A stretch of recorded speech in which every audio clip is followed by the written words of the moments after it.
You are listening to a new episode of Honey, We Made a Disney Podcast. We're two friends since first grade, now dads reliving the Disney movies we grew up on with our own kids. I'm JB. And I'm Eddie, and on today's episode, we fly to the Australian Outback to review The Rescuers Down Under. But before we get to today's movie, JB, how are the kids? How's the family doing? Everybody doing all right? Yes, they're doing good. We are in that weird mode where we are nearly coming around to a special occasion for my son. So you start getting packages in the mail leading up to a birthday, and we've tried to grab them and hide them before he sees them. But he knows something's up, and he loves when packages come, like every full-blooded American does, and probably anybody for that fact. And so we start getting the packages in, and we're trying to get them upstairs into our bedroom as fast as possible so he can't see what's happening. Like when we buy something we know we have a bigger gift we want to get him, and we know we're not going to be able to put that into a package or whatever. And so we're like planning, okay, we'll have to go after he goes to bed so we can get it into the house and into the shed as fast as possible. But recently... Is he super inquisitive? Is he like, what is that? What is that? What's that? What's that? Package truck. And we just got a gift recently from somebody, and it was a build your own kind of car thing.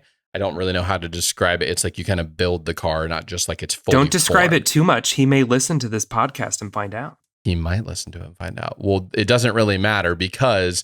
I guess the other morning, my wife had the car here in the bedroom and trying to package things up or whatever. And he came bursting in, sees it on the bed and goes, Lego car. And I'm just like, oh no. So there's still time before his birthday. And we've been having to like prep him. Sorry, buddy. Like, we're not gonna like you got to wait till your birthday. And every single day it's like Lego car.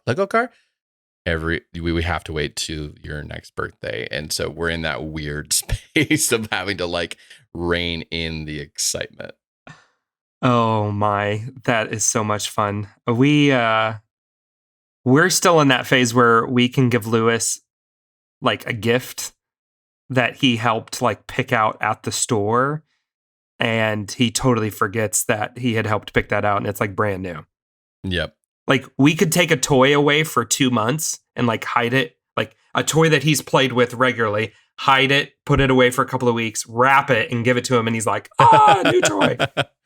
I know that's quickly fading, but it is a nice skill to have. Yes. We're still holding on to the fact that we can talk about the gifts we want to get him while he's in the room, but he doesn't know the difference. If we pulled out the Target app, that would be a completely other thing. So today, this is our second movie in the 1990s. So we actually want to talk a little about some Disney news that's just happened, and some current events. News. Eddie, what just I kind of felt it coming, especially after Tenet was released to the money was lackluster. Box office was way low, which we know because we're in the pandemic still. But we've now started to see the trickle effect to movies being pushed back again. Right. So Disney has just been like pushing back all of these movies that should have been, released since March. The first major one was Mulan was pushed back. And then they did the whole premiere access on Disney Plus, which is interesting because as I've just kind of anecdotally talked to people who are Disney movie fans, nobody's gotten it. Nobody. But all of the articles and stuff that I'm reading is they're saying actually Disney did halfway decent with it. So I don't know. I think the sign that Disney didn't do as well as they had hoped for was the news that came out this week that Black Widow is being pushed back from, it was supposed to come in theaters in November. It's not going on premiere access. It's coming out in theaters not until March 7th, 2021. I think that proves full year from its release. So it pretty much resets the whole Disney calendar. I wouldn't be surprised if we see a similar announcement with Soul, the new Pixar movie that's also supposed to come out in November. I just see them going, this isn't worth the gamble. At we're one just gonna. point, several months ago, I started looking as theaters started saying, "Hey, we're going to start coming back out," and I started looking at, okay, when should I reactivate my AMC Stubs account so that or A List is A List, it's A List, right? A-list, yeah. AMC A List. You've been out of it for so long. I've been out of it. It's been forever. So I just started to see, hey, when should I be reactivating my account for this? And so I was like, well, what month will there be a lock? So Tenet, I'm like, I'm just gonna do a one-off for Tenet.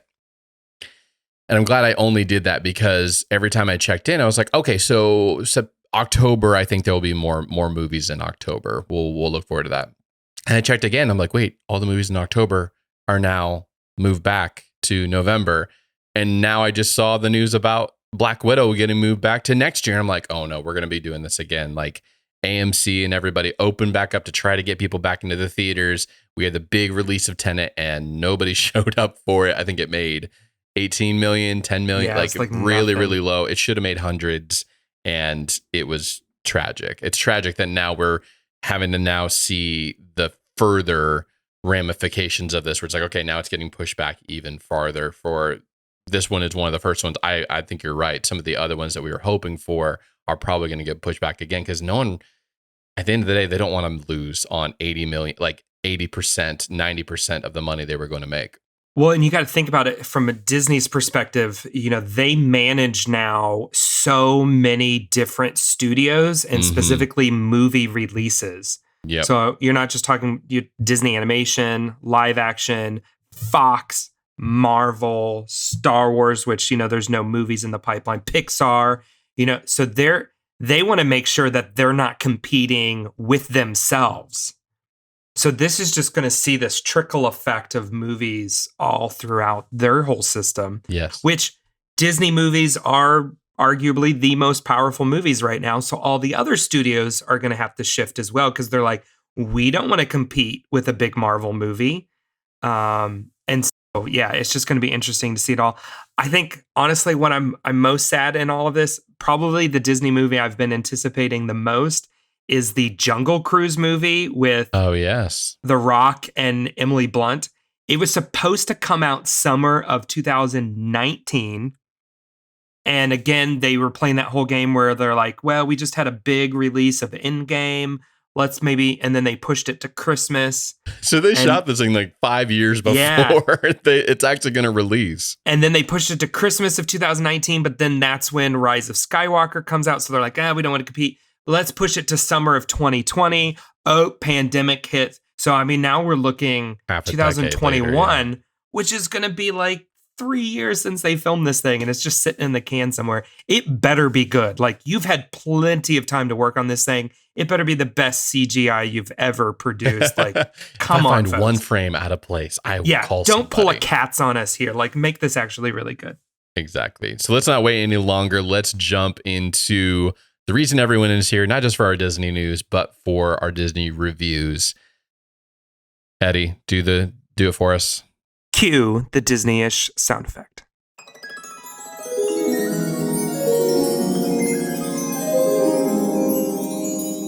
Rescuers Down Under.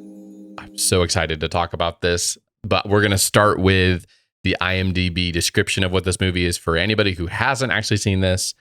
And I don't know that the description helps at times. The RAS agents, no understanding of what that is for if you haven't seen it. Miss Bianca and Bernard race to Australia to save a little boy and a rare eagle from a murderous poacher. One, they really should have put that these are mice somewhere in here. These are mice. These are like, and no one knows what the RAS is. So I'm a little upset by that because I've got so many feelings about this. But Eddie, what did you think revisiting The Rescuers Down Under? And were you excited to revisit this, or how did you interact with this movie when you were younger? Yes. So this was, again, I think, a resurgence of some of the childhood feels. You know, like Little Mermaid, I wasn't super into as a kid. We watched it, but like Rescuers Down Under was huge. And I even remember the moment realizing Rescuers Down Under was the second one. Like, I thought it was a movie unto itself. It is kind of a movie. You don't really need. You don't need to see the first one. No. I went back after watching it and rewatched part of the first one just to like make sure I knew, but I didn't really need to. I kind of was more out of nostalgia of like, oh, let me go back a little bit deeper to watch it because we started. For those of you jumping in right now, the reason we haven't talked about the Rescuers, the first one, is because we are rewalking through the movies from our childhood starting at 1988. So what I found interesting was the first Rescuers came out 13 years before this one in 1977. And if you go back and watch that, the animation is like completely different. The level, the amount of CGI in there that they're using, it's like night and day. 1977 feels very, very ancient in 13 years of progression of technology. So what's interesting is they made this movie purely from a financial standpoint. They sat down and said, okay, in the past decade and a half, what has been our most successful movie? And it happened to be The Rescuers. And Michael Eisner's just like, make a sequel. We need money, make a sequel. And that's purely how it got greenlit. And so that's how we get The Rescuers Down Under. This is such a fun kind of I love the different characters and the multiple storylines that are all kind of converging and intertwining all throughout. Yes, all of they even gave Jake his own little incentive as he's trying to kind of work his way in between Bianca and Bernard. Like the whole side story with Wilbur as he's like having like back surgery and all these kind of things. Just it's unnecessary, but it gives that just him. He's not just like the random big bird that's kind of funny, lands and then moves on. Like he's so Wilbur is voiced by one of the greatest comedic actors of all time. Period. John Candy. Like amazing. An albatross, of course, named after Wilbur Wright. Orville was the albatross in the first Rescuers movie that kind of helps them. Those are the nuggets you're here for. Nuggets you're here for. So you kind of see the other side of all of that. And yes, that they just give every little character. Joanna, the monitor lizard, has her own personality. Give everybody to shine. You give everybody that room to really shine. McLeach is voiced by George C. Scott, like who is a very kind of established dramatic actor. They brought in some. Bob Newhart is in this. Eva Gabor is in this. These are some really big names over the time. And these are just well-rounded characters that just kind of have these fun little story moments. And what's so fun about it is it keeps a fast pace the whole way through. Because you're bouncing from character to character, you never feel like this movie slows down on you at all. And so I think as a kid, I remember that just kind of holds your attention the whole time. And definitely going back through and watching it now, you still feel that. What I love is the attention to detail in this. Those cued so many memories for me as I went through. Even just like the way he's stroking the feather when he first gets it feels so real, even though it's animated. The ruffling of Marahoot's feathers, the grass and the eggs, even just like when they send off the SOS message and you've got the chain of events to get the first mouse who experienced this kid being taken, and then they're like doing the Morse code, and then they're in the bouncing around the thing, like switching all the things, and even like the detail of the thatch work on the cage to where they went to the extra detail. They didn't just have like a cage here, but they had like got the very dense netting so that nothing can get out, because then the rescuer, they could have gotten out of the cage and then helped do everything. It brought back so many memories of rewatching as a kid, even just places where I remember watching it while my dad was in a meeting and I'm sitting there watching it with a bunch of other kids. All of those memories just from all the little tiny details, and especially coming off the heels of DuckTales, watching DuckTales. And then this, when you mentioned before that, and if you go back and watch our episode about DuckTales, Eddie talks about how DuckTales was actually made by the television side, that made the TV show. Because I watched these so close together, I felt the You crazy feel it. difference You feel in it. animation alone, and all of its little intricacies of like, man, these are super, super amazing craftsmen making all these little details in this movie. So it's funny, you can't really talk about Rescuers Down Under without talking the animation is because it's just so beautiful in this Mm-hmm. movie. I mean, the whole time where Cody is riding on the back of the eagle, and you're just kind of going all throughout that. Like, honestly, Yep. watching it now as an adult and a fan of the Disney parks, I was like, I want a Soarin' ride A based off of soaring Rescuers ride Down with Under, Cody. like Soarin' with Cody, or I don't know.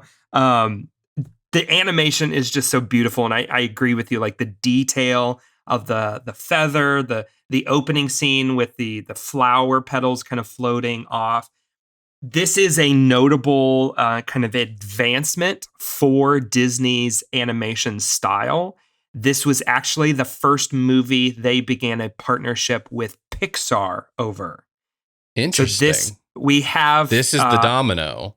this is the first domino to fall. So Disney purchased CAPS, the computer animation production system, from Pixar in order to produce The Rescuers Down Under. So before, they would have to hand draw everything, hand paint everything, even any movement, they would have to use the multi-plane camera effect for Disney animation.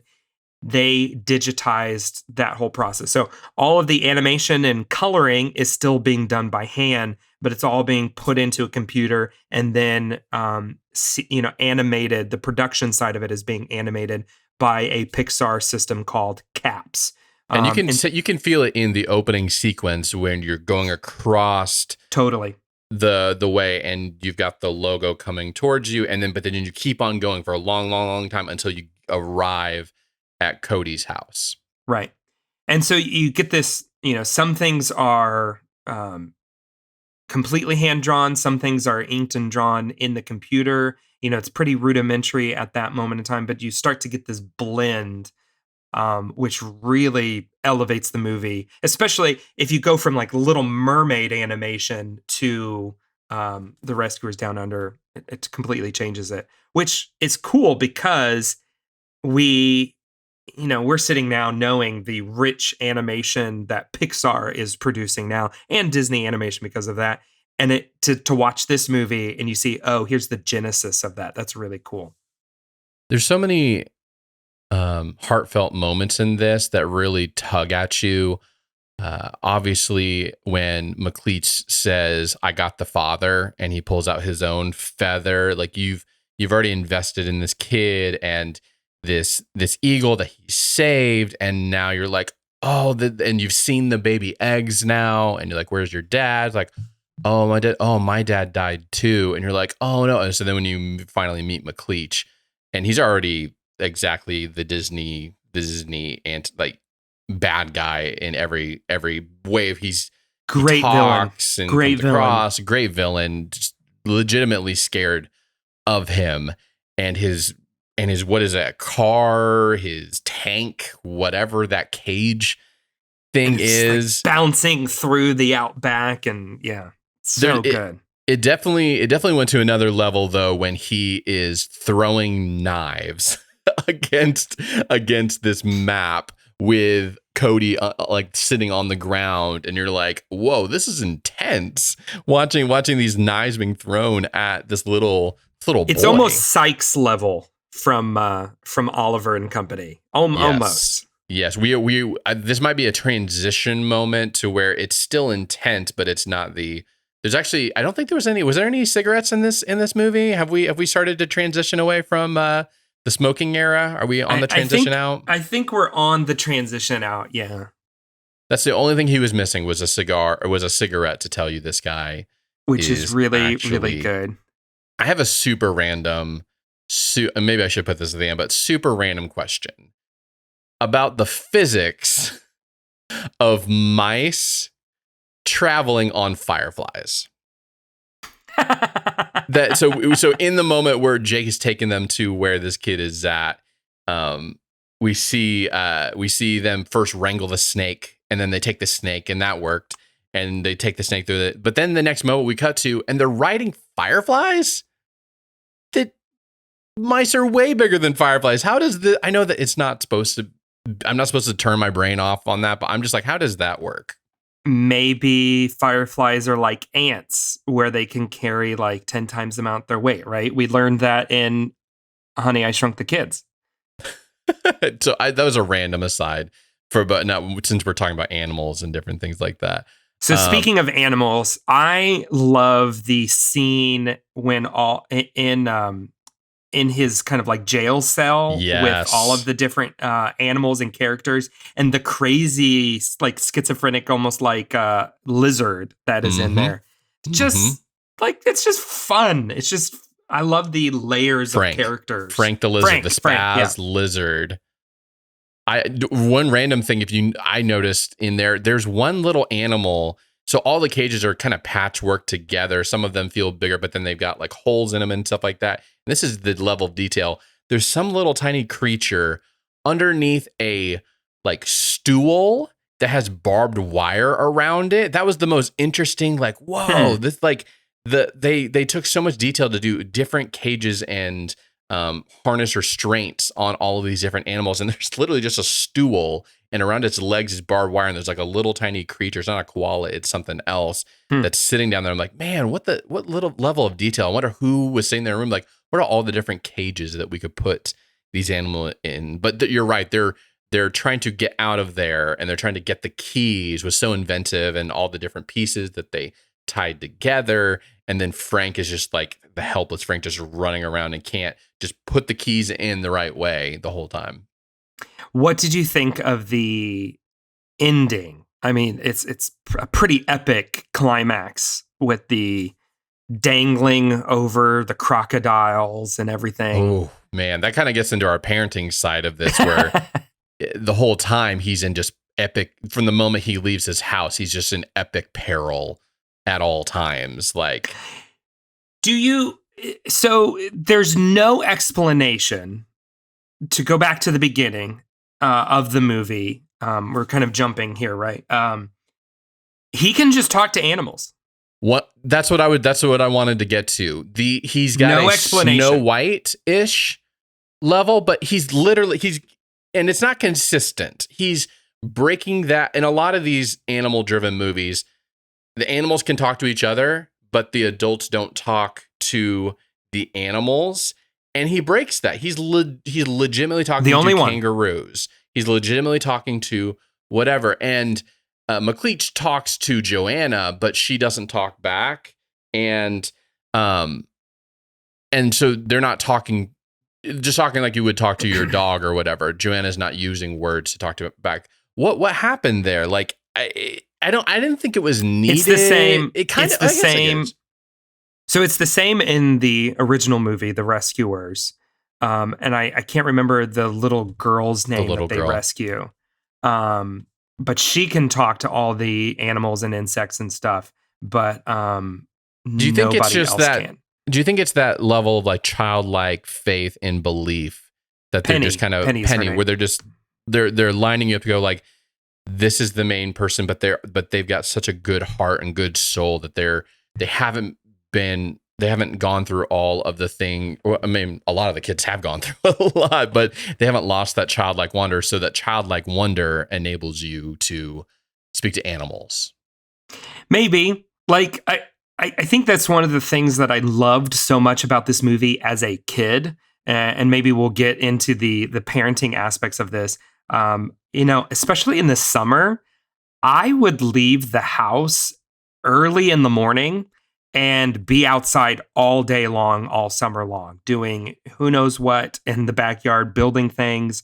I had a dirt bike, and across the street from us was like a cornfield, or actually it was an unused cornfield because they were about to put houses there, but it took them forever to develop. So I was just like riding my bike through there, just like up to shenanigans, doing who knows what. And as long as I was home for lunch and dinner, like, I was good. Like that was the 90s, right? That's how you were a kid in the 90s. And that's why you love DuckTales so much. Yeah, that's why I love DuckTales so much. Not that I wasn't, but yeah. So I look at like this and like Cody leaving in the morning and running out into the woods and being with all the animals and stuff. It was like, that is like childhood dream for me. Like love.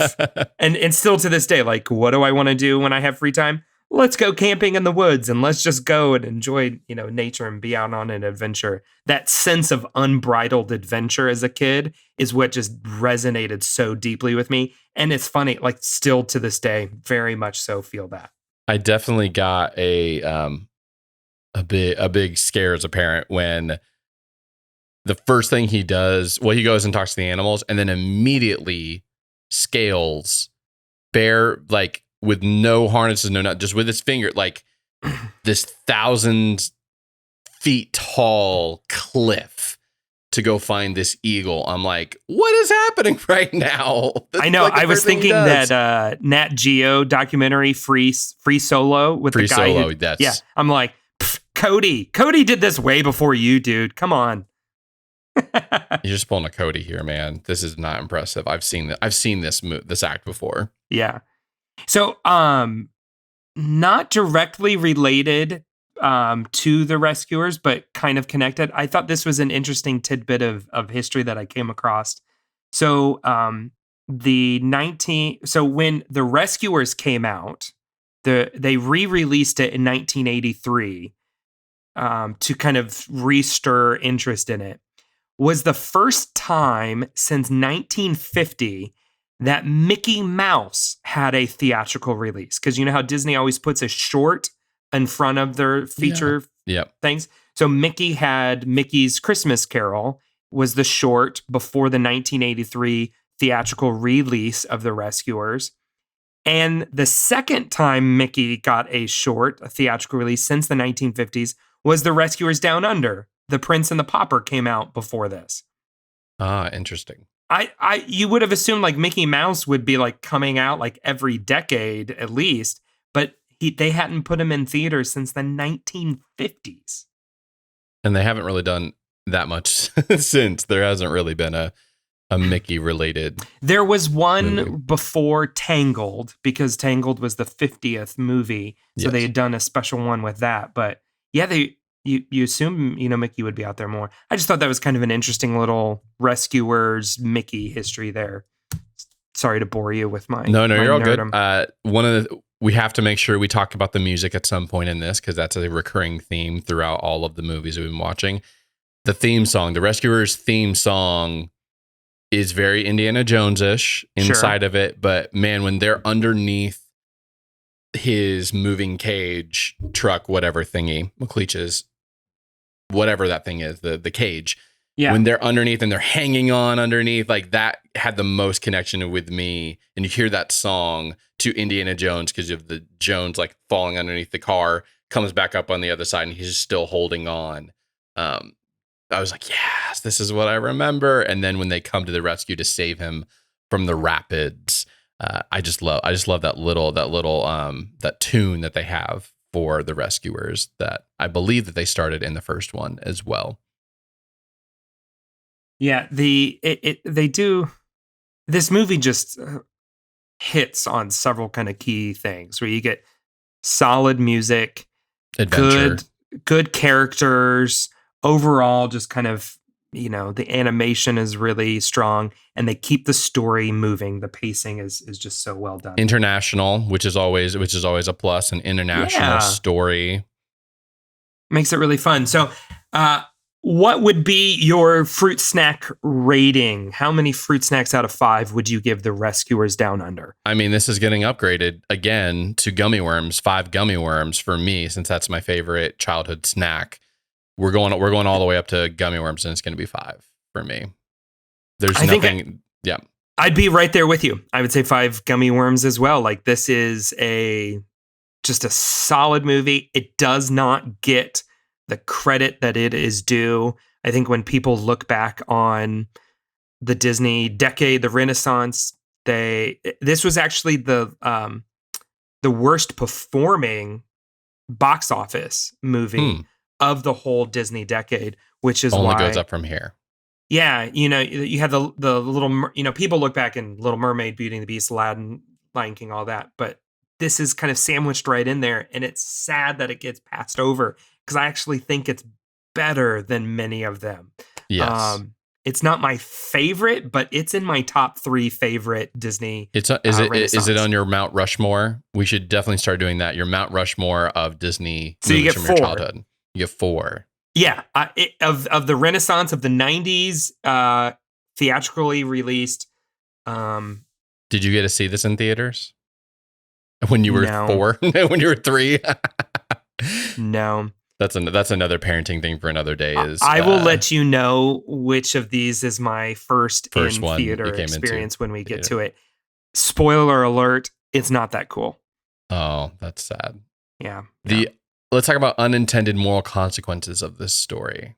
As I've been sitting here thinking about it, the thing that comes to my mind more than anything is grown-ups are oblivious and don't know anything. So we have to rely on animals to protect our children. Yeah. Yeah, I think you see also they are gullible, right? Oh, we just found a random backpack in the river. He must have been eaten by crocodiles. And they never showed the mom's face. I love that. They just cut off her face. It's got a very Charlie Brown's mom situation, but without the wah, wah, wah, wah, wah, wah, wah, wah. And we never see a dad. So we kind of get the assumption. Well, he says my dad's gone. I don't have too. a dad either. I don't have a dad too. Did the kids watch it with you? No, this is one a couple of these I had to watch late because of just timing and stuff like that. And so I wasn't able to, but I am excited to show this to my son. I'm not sure. I don't think Lewis we've watched loved this one. He again was just kind of like bright-eyed the whole way through. There's some moments of just kind of like running around as they're running around. You know how kids begin they act it out. They act out what they see, on the screen. So he's definitely had a few moments in this movie of doing that. So what's what happens if his parents aren't dead?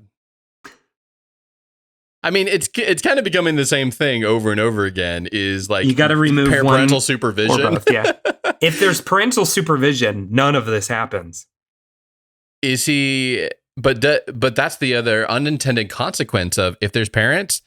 That eagle, which is trapped at the beginning, is done. It's cooked. Yeah. It's done before they even start.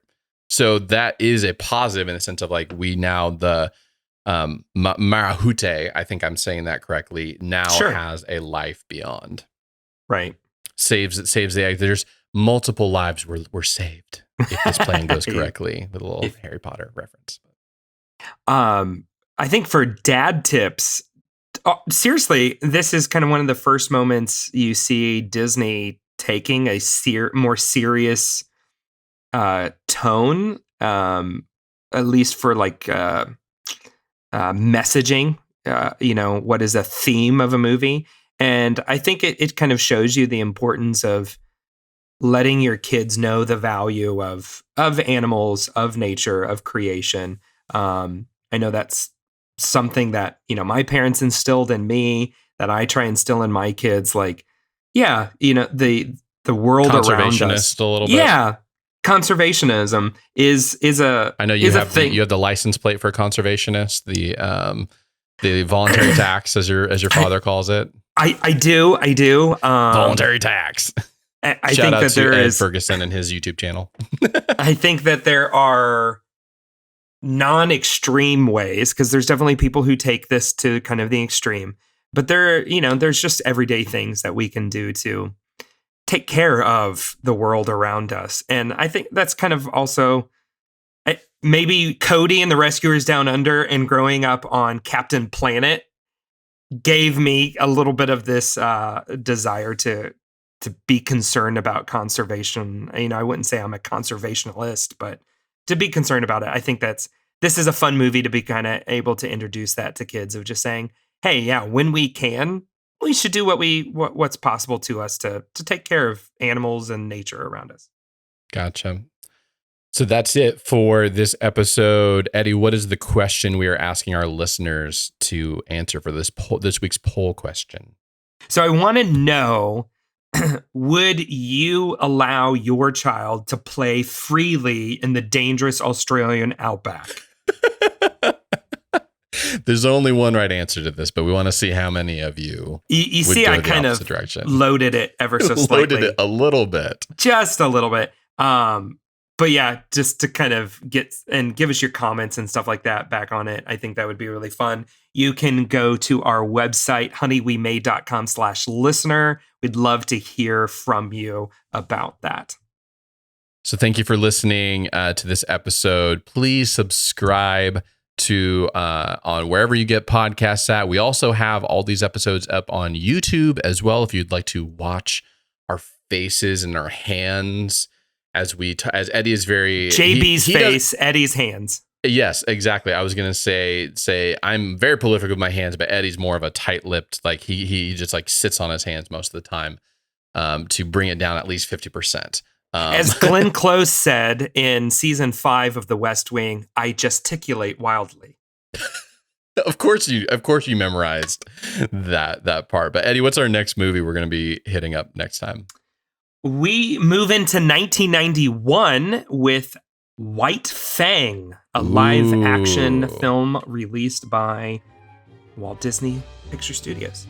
I think I've got some ideas of where you would rate this, so I'm interested to see how this conversation is going to go. But thanks for listening. But I gotta go on a Target run, so I'm gonna have to head out here soon. Actually, we're making a Target run today as well. Dual Target runs. Okay, ready, set, go. Go.